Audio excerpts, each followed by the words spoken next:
ডোমকলের যে আসামি, যে পুলিশ হেফাজতে থাকাকালীন আসামি ছিনতাইয়ের ঘটনা ঘটেছিল, সে এখনো ফেরার। এই ঘটনায় পুলিশ আরো একজনকে গ্রেফতার করেছে। বিস্তারিত জানবো, কথা বলবো আমাদের প্রতিনিধি রাজীব চৌধুরীর সঙ্গে। রাজীব, পুলিশ সূত্রে কি খবর? সুকন্যা, যেটা পুলিশ সূত্রে জানা যাচ্ছে, এখনো পর্যন্ত পালিয়ে যাওয়া আসামি সোহেল রানা সে এখনো পুলিশের কাছে ধরা পড়েনি এবং পুলিশের পক্ষ থেকে জানা হচ্ছে সে যেহেতু কোনো মোবাইল ফোন ইউজ করছে না, ফলে তার যে টাওয়ার লোকেশন সেটা পুলিশের পক্ষে এখনো পর্যন্ত সম্ভব হয়নি। এবং এই ঘটনায় পুলিশ আরো একজনকে গতকাল রাত থেকে গ্রেপ্তার করেছেন। তার নাম হচ্ছে রফিকুল শেখ। তিনি ওই সোহেল রানার প্রতিবেশী এবং ওই গ্রাম পঞ্চায়েতের তৃণমূল যে মেম্বার রয়েছেন এবং প্রাক্তন তৃণমূল ওই রায়পুর গ্রাম পঞ্চায়েতের প্রধান মীনা বিবির স্বামী রফিকুল শেখকে গ্রেপ্তার করেছেন। ইতিমধ্যেই এই মীনা বিবি সহ আরো তিনজনকে গ্রেপ্তার করা হয়েছিল ঘটনার পরের দিনকেই। এবং আজকে এই রফিকুল শেখকে গ্রেপ্তারের পর এই ঘটনায় 5 জনকে গ্রেপ্তার করা হলো এবং রফিকুলকে হেফাজতে নিতে চায়। এবং ইতিমধ্যেই মীনা বিবি সহ আরো 2 জন, অর্থাৎ 3 জন পুলিশ হেফাজতে রয়েছেন। এবং পুলিশের পক্ষ থেকে যেটা জানানো হচ্ছে যে তারা সোহেল রানার খোঁজে বিভিন্ন জায়গায় টিম পাঠিয়েছেন, কিন্তু এখনো পর্যন্ত সোহেল রানাকে তারা ধরতে সক্ষম হননি। বুধবার রাতেই সোহেল রানাকে যখন ওই গ্রামে নিয়ে যাওয়া হয় যে চুরি যাওয়া জিনিসপত্র উদ্ধারের জন্য, তখনই পুলিশের উপর আক্রমণ করা হয় এবং সোহেল রানাকে ছিনিয়ে নেওয়া হয় এবং তারপর থেকে রাত থেকেই সোহেল রানা কিন্তু পলাতক রয়েছেন। ধন্যবাদ রাজীব। গোয়ালপুকুরে এনকাউন্টারে নিহত পলাতক বন্দী, কিন্তু এখনো ফেরার ডোমকলের আসামি। পুলিশ হেফাজতে থাকা আসামি ছিনতাইয়ের ঘটনায় গ্রেফতার আরো এক ধৃত তৃণমূলের প্রাক্তন প্রধানের স্বামী রফিকুল শেখ। পুলিশের ওপর হামলার ঘটনায় আগেই গ্রেফতার তৃণমূলের প্রাক্তন প্রধান, এখনো পলাতক আসামি সোহেল রানা। ইতিমধ্যেই পাসপোর্ট জালিয়াতি চক্রের পর্দাফাশ হয়েছে এবং একাধিক ব্যক্তিকে গ্রেফতার করা হয়েছে যারা নথিপত্র জাল করত এবং এই জাল পরিচয়পত্রের মাধ্যমে সীমান্ত পেরিয়ে অনুপ্রবেশকারীরা তারা এ রাজ্যের ভিড়ে মিশে গিয়েছিল।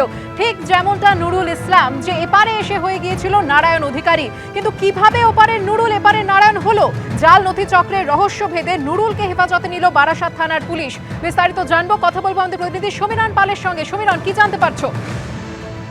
এর আগে বারাসাত থানার পুলিশ বারাসাত আদালতে আবেদন জানিয়েছিল যে রফিকুল ইসলাম এবং নুরুল ইসলাম ওরফে নারায়ণ অধিকারীকে তারা নিজেদের হেফাজতে চায়। কেননা তারা প্রাথমিক জিজ্ঞাসাবাদে দত্তপুকুর থানার পুলিশকে জানিয়েছিল যে তাদের বাংলাদেশ থেকে এদেশে আসার পর নথি তৈরি করে দিয়েছিল সমীর দাস।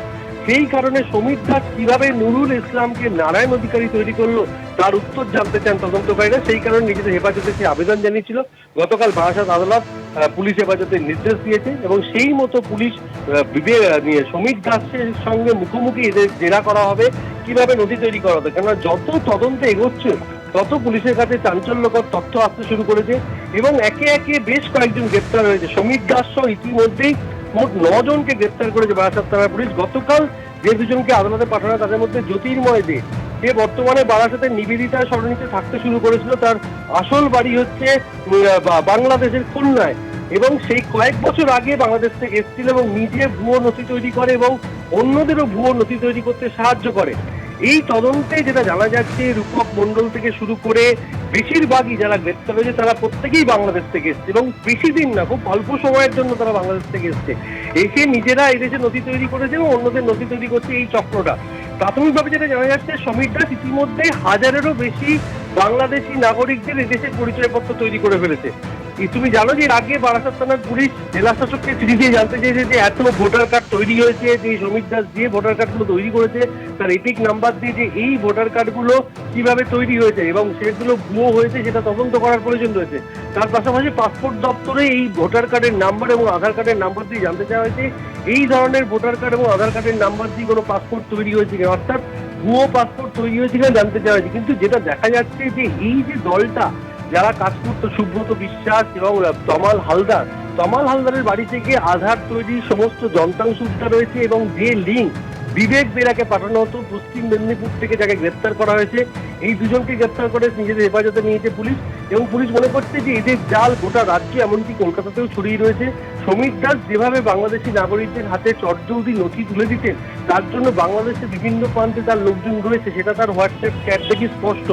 আরো তদন্ত করে এগোতে চাইছে বারাসাত থানার পুলিশ এই গোটা চক্রটা কিভাবে সক্রিয় ছিল এবং এই চক্রের সঙ্গে ভুয়ো পাসপোর্ট তৈরির চক্রের কিভাবে যোগসূত্র তৈরি, তারই উত্তর জানার চেষ্টা করছে পুলিশ। ধন্যবাদ সমীর।